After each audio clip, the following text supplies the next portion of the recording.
I'm really grateful that Tina is here. She has traveled, and it's been a long travel to be here with us today and tomorrow. She's going to be speaking about TV Stop, which is a really interesting case study. She's a senior lecturer on media and communication studies at Malmö University in Sweden. Her research focuses on media and political engagement, and actually I really like her work so much that I decided to translate one of her articles on Video for Change for the volume we're going to be presenting tonight on video activism. She's been one of the few working on video activism, working on Video for Change, and I think her work is central on that category, and that's why I felt it needed to be in the volume that we will be introducing tonight. Most of her published work deals with the relation between social media and social movements. Tina herself has identified this as one of the main strands within her work, this relation between social media and social movements.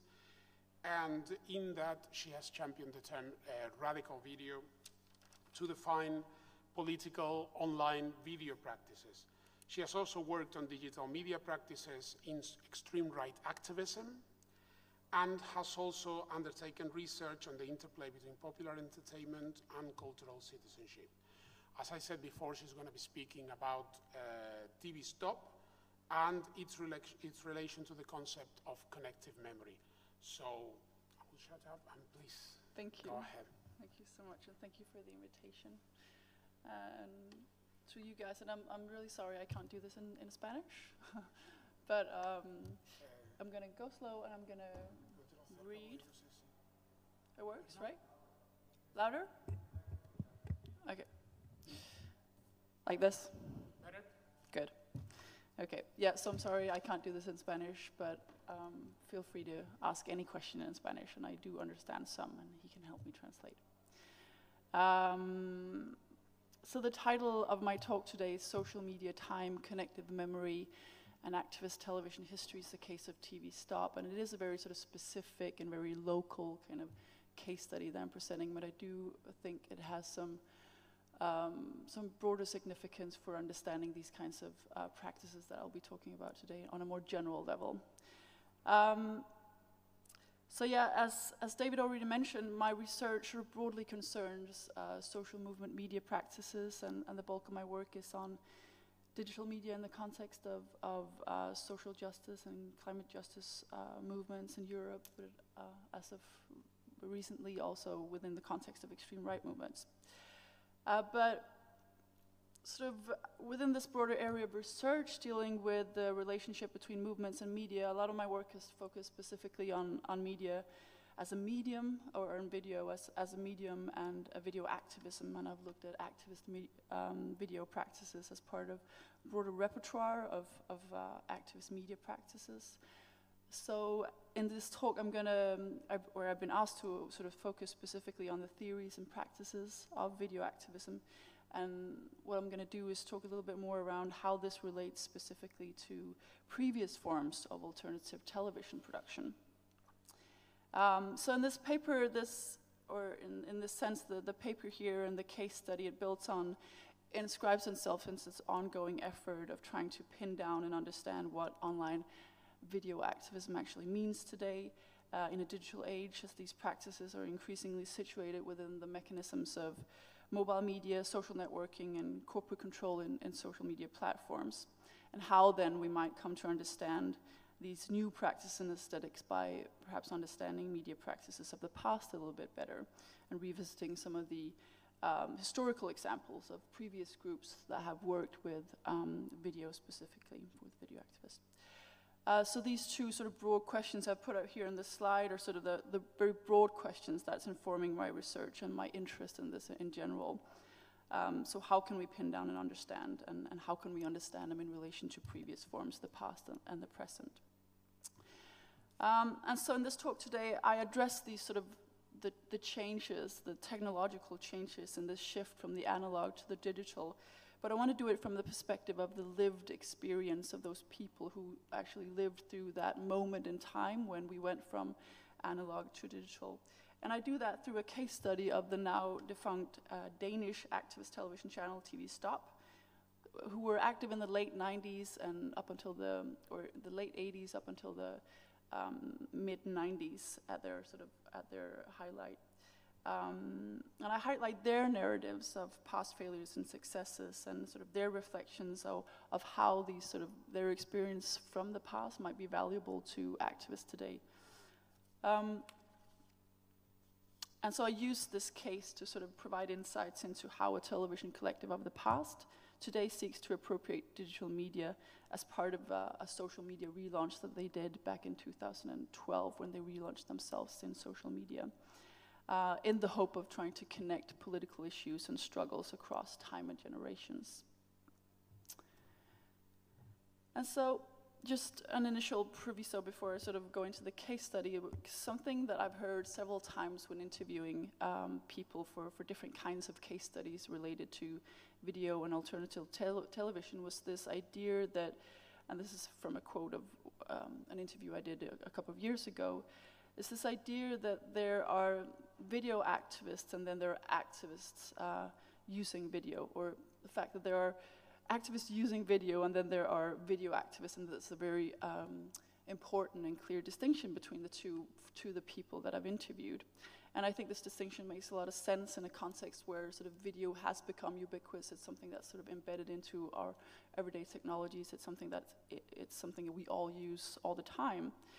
And I think it's sort of useful to go back and remind ourselves that only a few years ago, TV and video production was actually limited to a very sort of small group of activists who had access to the technology, who had the skills, and who had sort of the resources to this big and heavy equipment that video cameras used to be. And obviously, video making today isn't confined to activist media practices either. It's something that's taken up by a wide range of different kinds of actors with perhaps a more or less explicit political goal or intention with what they're doing with video. So essentially, there's more of sort of a motley group of actors who's engaging with video for political purposes today. Which is why it's sort of important to the people I've talked to sort of say that we're not just activists using video, we're video activists. We've been in this game for a very long time, and sort of video is at the core of what we do. It is the political project, the aesthetics of video and the medium, right? And that's what I want to highlight and address in this paper. It's sort of the practices of a group of activists to whom working with the audiovisual towards a stated goal is at that very core of their project. So they're not just activists, they're artists or video artists and television activists engaging in politics, rather. And also just they've been involved in this way before YouTube and the internet. So all of the respondents in this study are sort of 45, 50 plus. So they've been around for a while.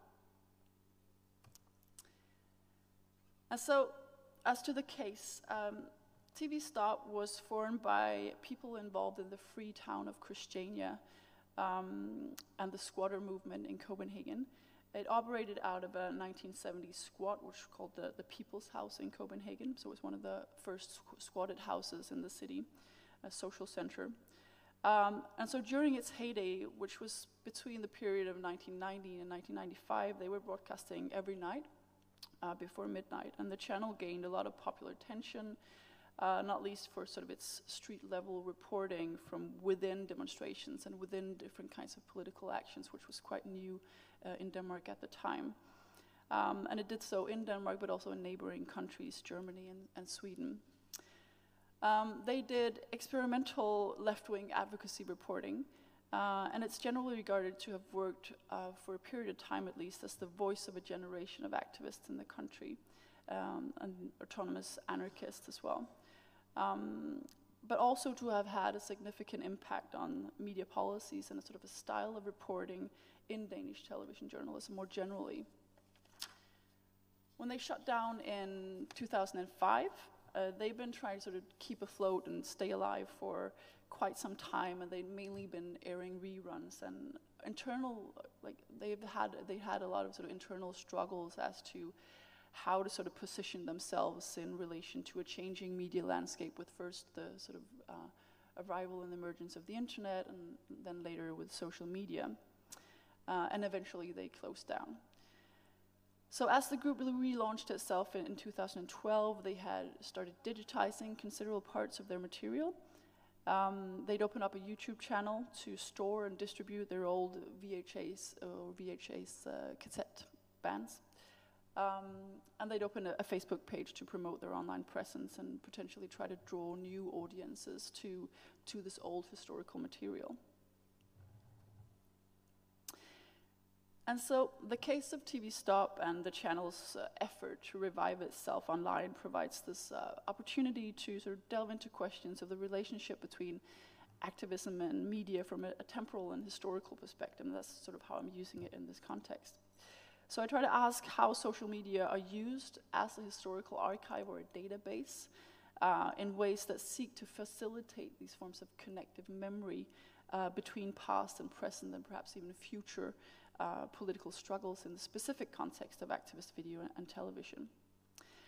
So the case of TV Stop is used to examine how they understand their own trajectory as sort of an activist medium in relation to the continuities and changes of in the materialities and the temporalities of television as a medium, with the advent of first the internet and then later social media as well. So how do they appropriate social media as digital archives to store, disseminate these analog material today? And how do they understand the potentials and the limitations of social media in connecting these historical and contemporary forms of activism across generations and across political struggles in the country?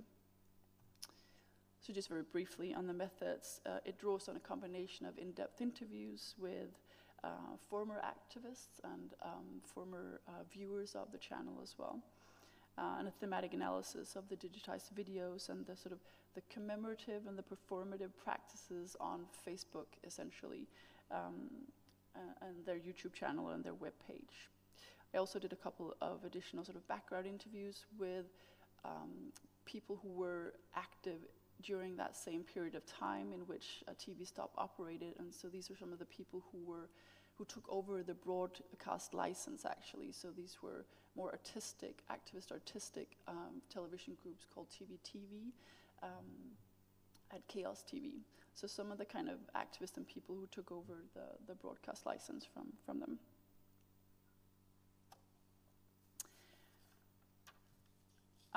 So to help me understand this sort of the lived experience of these continuities and changes, I turn to critical perspectives within this time, media, memory sort of nexus, and I'm drawing primarily on notions related to time and temporality, primarily from the work of Anne Kaun, as well as connective memory, dovetailing here on the work of Andrew Hoskins, and intergenerational memory, as this has been understood by Poliana Roots, who's also working on movements and memory and media, that's sort of the interplay between the three.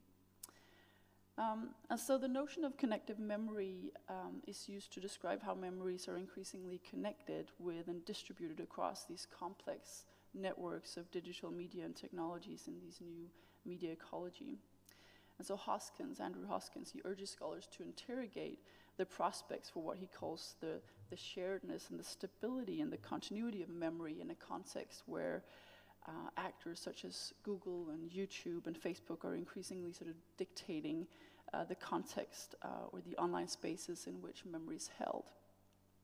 So I use the work of Hoskins to sort of explore connective memories as these are performed by TV Stop in social media, and also to examine how YouTube is sort of appropriated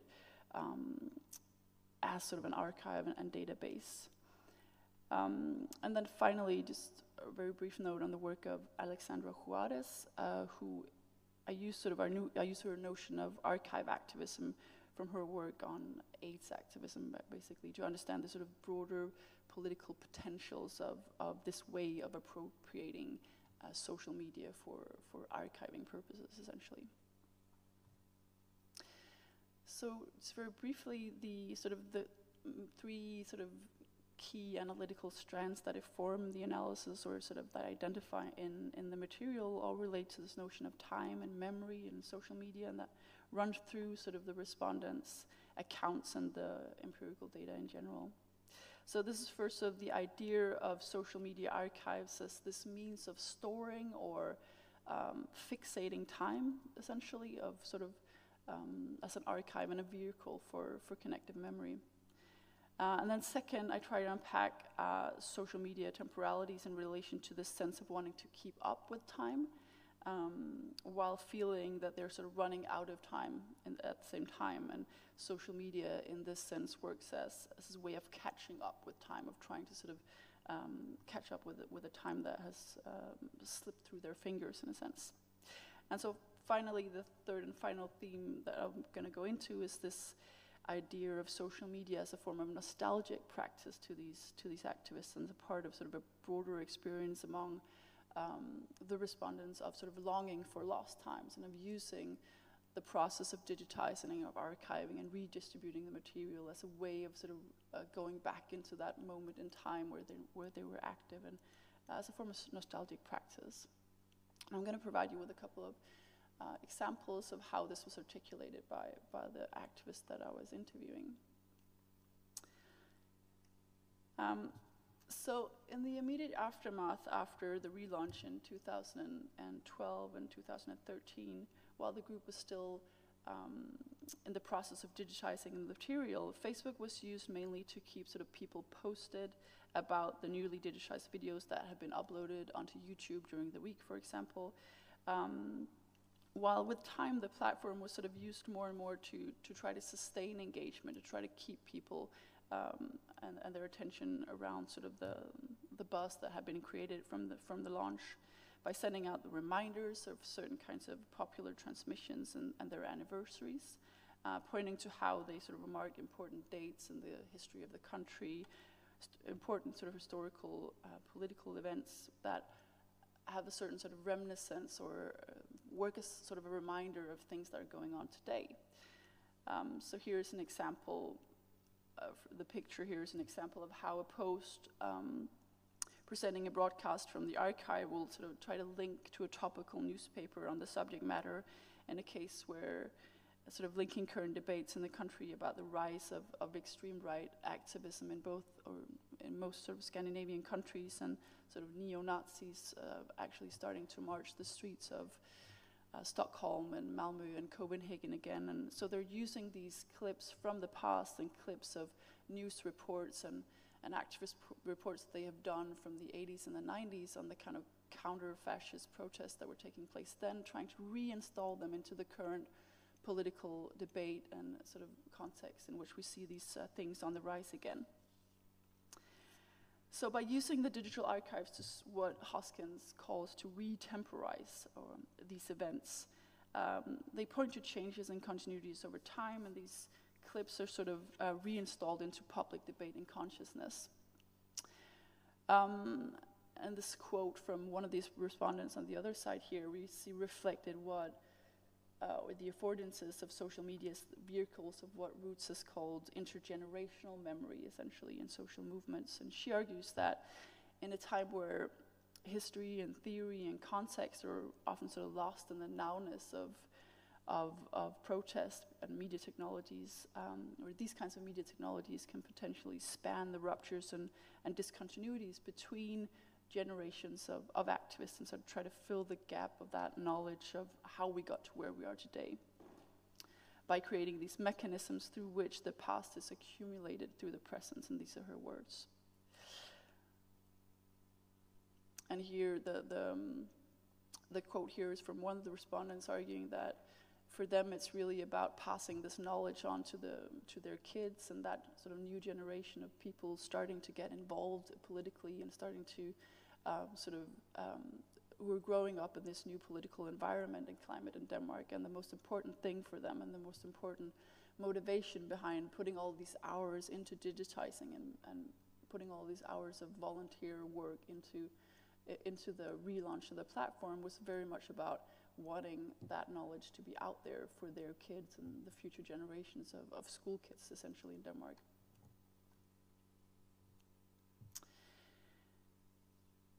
And so this wasn't without sort of tensions and negotiations, and there were a lot of internal conflicts and discussions within the group of whether or not to actually use social media and whether or not social media was appropriate for the kind of sort of radical and material that they had made, and they didn't want it essentially necessarily to sort of have a new life in these commercialized and heavily sort of monetized platforms. So the first quote here is around the sort of how the move to digitally archiving in these corporate social media were creating a lot of debate and in-group sort of negotiation about or among the activists. So the first quote here is from one of the former people, where I think these sort of the power struggles and the negotiations over what to upload and what to digitize became quite clear. So he says he was one of the persons who was in charge of the actual digitizing process.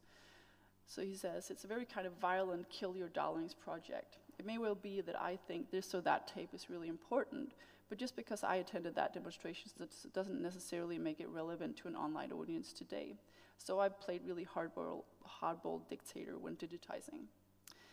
So the videos that are made available today, and there's a total of, I think, 156 videos and shows that they ended up archiving, are sort of a product of what they could find in all of these cellars. So the old VHS cassettes were stored in cellars around Copenhagen and in different sort of storage hotels.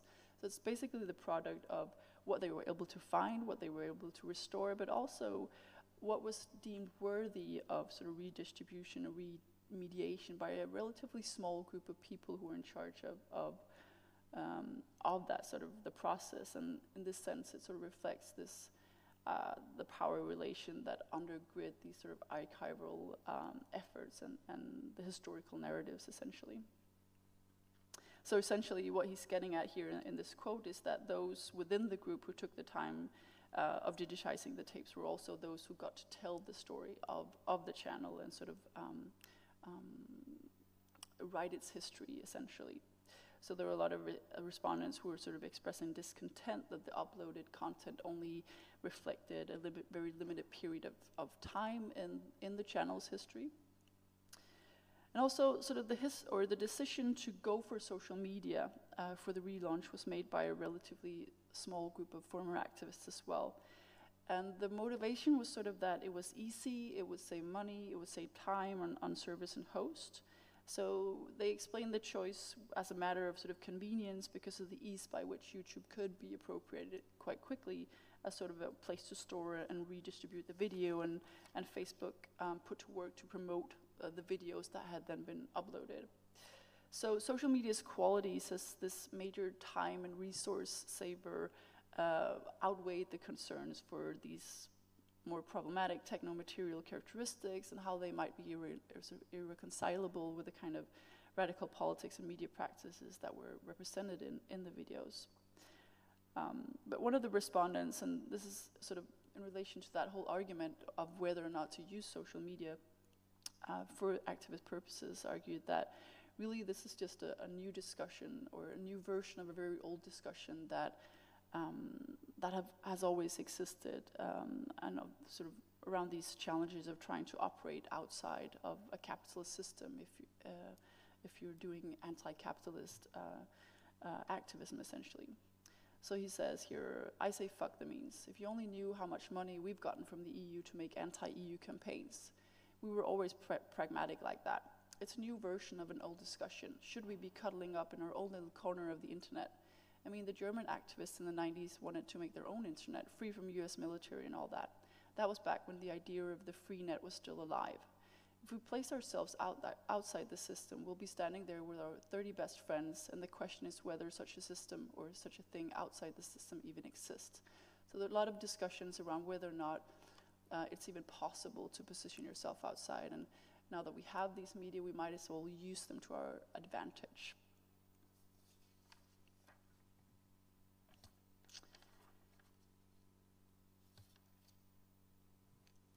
So the first quote here, and I'm getting into the second theme here of a sense of around senses of time. In this first quote here, one of the respondents says, back in 1987, Sven started building a sound mixer. We wanted it to be better and different from anything you could get on the market. He's still working on it. So that this quote was said sort of tongue-in-cheek, but still it epistomizes this sense of struggling with keeping up with times and with new technologies of that time, which was sort of just around the mainstreaming of the internet. And this period, according to the respondents, was sort of saturated by this feeling of really running out of time and falling behind on the technologies, and of how a new generation of activists who were much more media savvy and much more online savvy in comparison to what they were sort of taking over the scene, essentially, in Copenhagen. So this second analytical theme delves into this notion of time and temporality with a point of departure in the sense of running out of time and essentially becoming obsolete within the activist media sort of scene in Denmark. And so here it's expressed by another sort of former activist and stopper saying that if we had continued, I'm pretty sure that time would have caught up with us. I mean, we would still be sitting here today discussing whether or not to get a Facebook page, while everyone else was still would have already had it for years. Another former activist described how these horizontal structures and the sort of radically democratic structure of the organization and the way in which they worked meant that sort of vast amounts of time were spent on sort of these decision-making processes. And he argues that the big difference between then and now is that we don't have these long, hour-long assemblies where we would discuss a subject such as whether or not to use YouTube. We discuss forever whether we should use this thing called the internet or buy a dishwasher.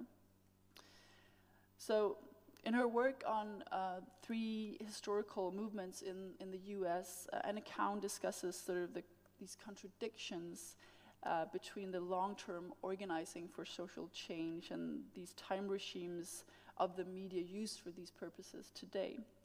And she traces this increasing social acceleration related to media technologies that are employed by activists in relation to their political work, and identifies this sort of desynchronization between what she calls social media time on the one hand and political time on the other, and essentially identifies this gap or a sort of destabilizing factor between the two, which essentially then disrupts activist possibilities to connect past and present struggles in meaningful ways and to build these viable political projects. And so here I'm suggesting that we might extend her ideas to also encompass these sort of a certain intergenerational disconnect across this media political time nexus to help us understand how these veteran video activists articulate a sense of having run out of time or falling behind on time and being outpaced by time, and the cultures of sort of immediacy and nowness and in digital media today. And so finally, these sort of experiences of a generational shift and of being out of time feeds into the subtle articulation of, or sense of longing for lost times, of sort of a nostalgic longing for lost times that's surrounding the relaunch of the media as well. So here's one respondent arguing that I've had so many crises about more or less letting go of activism and about not being part of the scene anymore. So when I first started this project, when he talks about the project, is the project of digitizing and uploading. Just getting the chance to open that Pandora's box of everything that I missed so much was a motivation enough for the many hours of work I put into digitizing. So for me, there's a certain sense of nostalgia in there as well. So in another recent study, which is about sort of the reorientation of left libertarian activists in Sweden after the Gothenburg riots in 2001, I'm not sure, maybe some of you remember that sort of the large EU demonstrations in Gothenburg in 2001 and how police sort of clamped down very hard. And that sort of marked the end of an era in left-wing activism, I would say, in Sweden and perhaps in Scandinavia at large. And Jakobsen and Serbum they did a study around sort of how activists were sort of coping with that sort of coming to an end of an era, and they found activists to be engaging in different kinds of coping strategies or mechanisms to try to reconstruct community in this immediate and long-term aftermath of a movement and a sort of a community that was coming to an end. So in a similar way, I'm suggesting here that we can sort of fruitfully think of TV Stop's efforts to revive themselves as part of a project of trying to preserve some of that movement infrastructure, as they call it, and of recreating the sense of collective identity and of agency that many of these people are sort of longing for and missing in their everyday life with kids and jobs and mortgages. And here's one of the respondents sort of reflecting back on the feeling of not being active anymore and what the sort of the process of going back into this material gave her. And so she says, I guess life happens. Here we are with our kids and our full-time jobs in our, well, if not single houses in the suburbs, then at least 3 freehold flats. Sometimes when I get sad, my brother promises me that we'll be politically active again when we retire, and that sort of comforts me. It's unbearable to be doing nothing.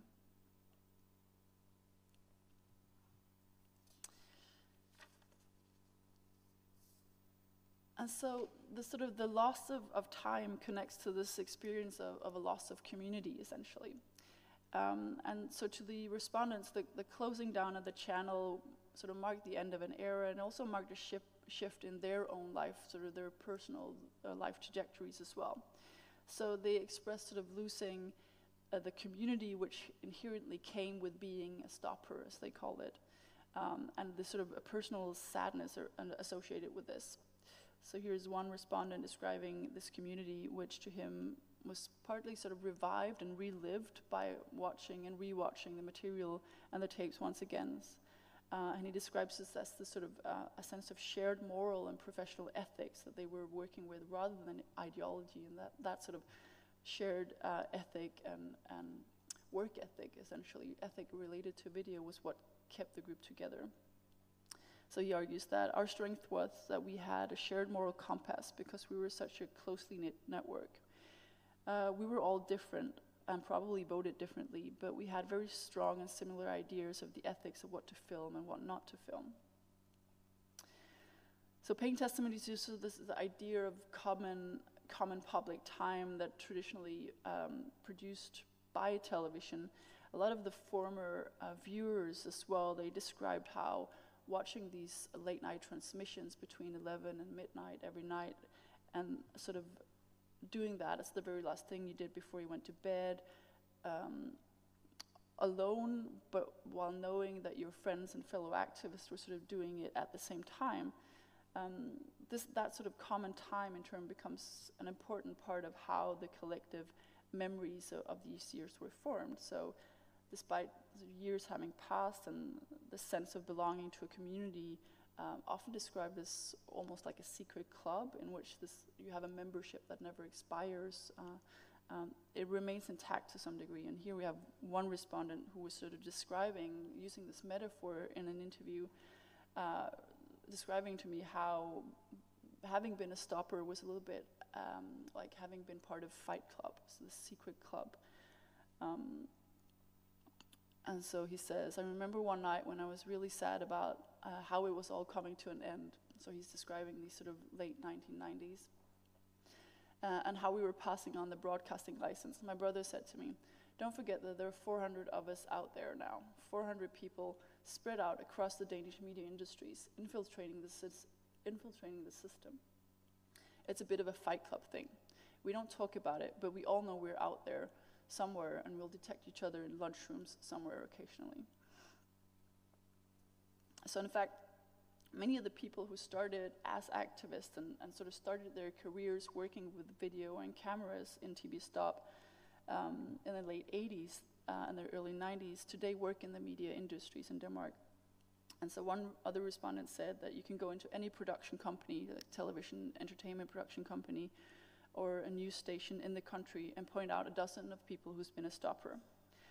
So in this sense, sort of their stories and the memories of the sort of closing down and the channel and sort of this idea of an end of an era in activist history in the country is also a story of how sort of the Danish version of the so-called Portapak movement was coming to an end, and how people gradually sort of started to leave for the industry and work for the industry, much like it happened in other parts of the Western world, in the US, for example.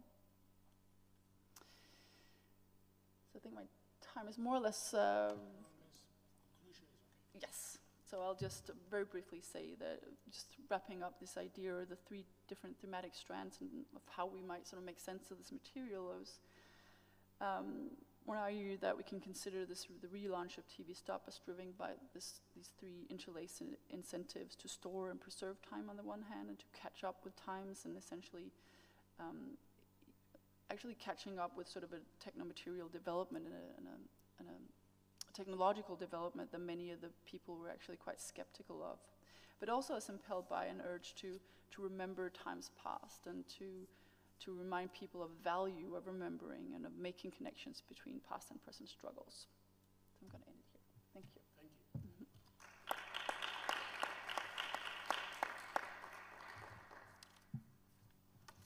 Well, any questions? And remember, if you want to ask in Spanish, it's okay. I will translate in case you don't want to. It's late, and it's even more difficult to do it in English. So,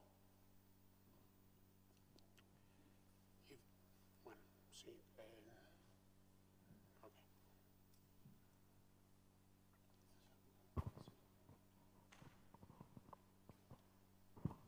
I'll speak in English.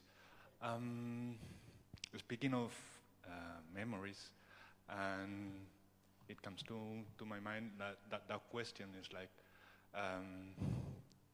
you made a point about the contradiction of anti-capitalist publishing content on private companies.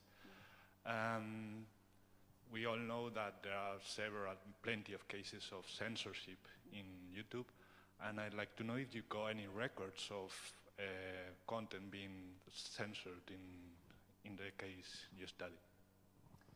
In this case, they didn't digitize, so they have produced quite a lot of controversial content, which they ended up not digitizing, I think, for that very purpose, that they didn't want to end up in a situation where it would be taken down and the entire channel would be shut down.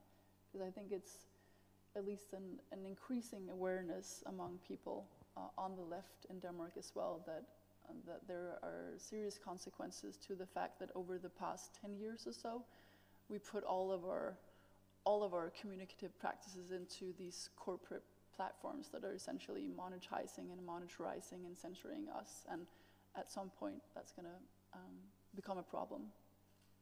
And to keep going, I'd like to know if they have in mind publishing on alternative platforms like archive.org or any others, not at all?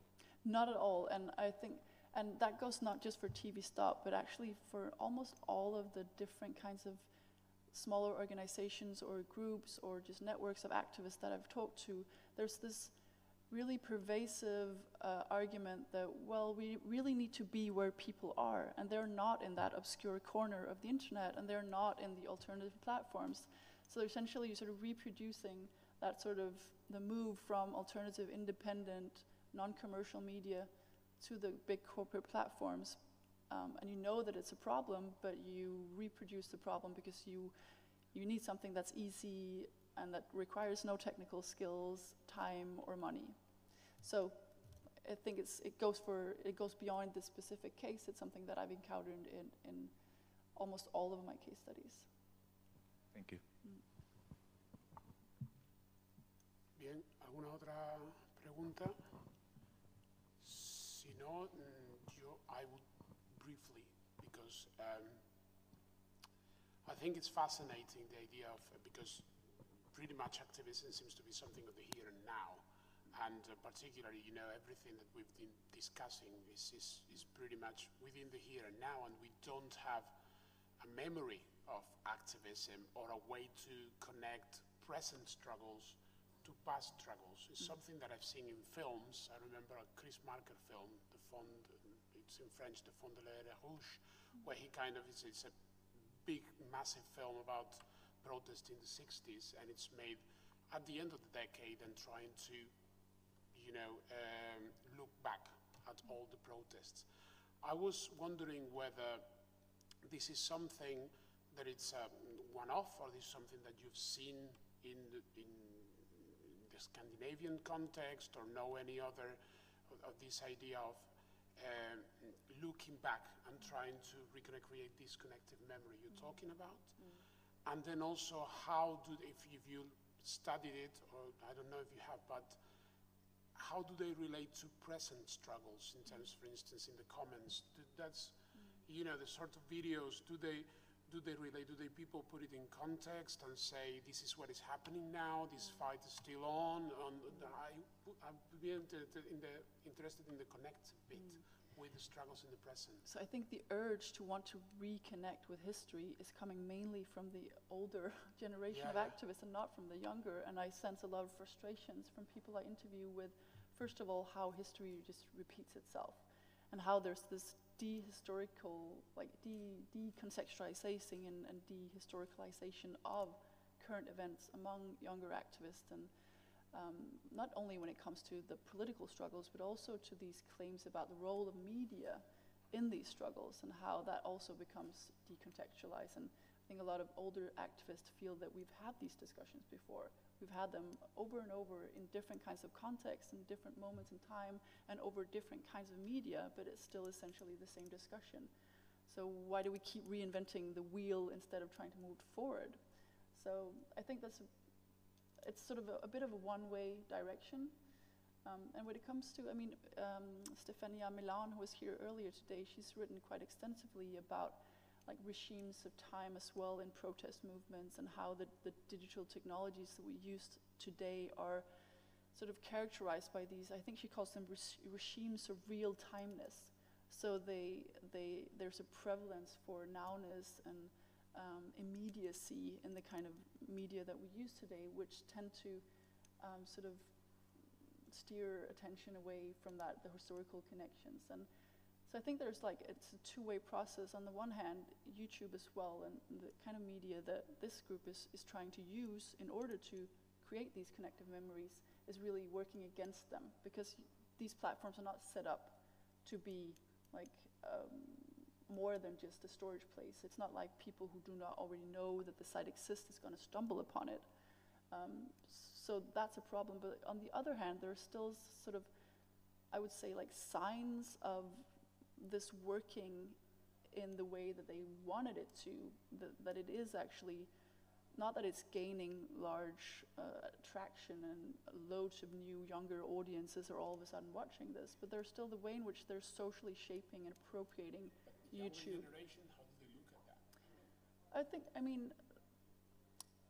I think they find it interesting, and there are quite a lot of comments from people who come across the content, but also who's been introduced to it, and who see the connections, especially between the kind of moment that we were in the mid-1990s, where there was a lot of sort of neo-Nazi activities in the streets of, in particular in Sweden, and then a lot of sort of counter-fascist protest in Malmö specifically.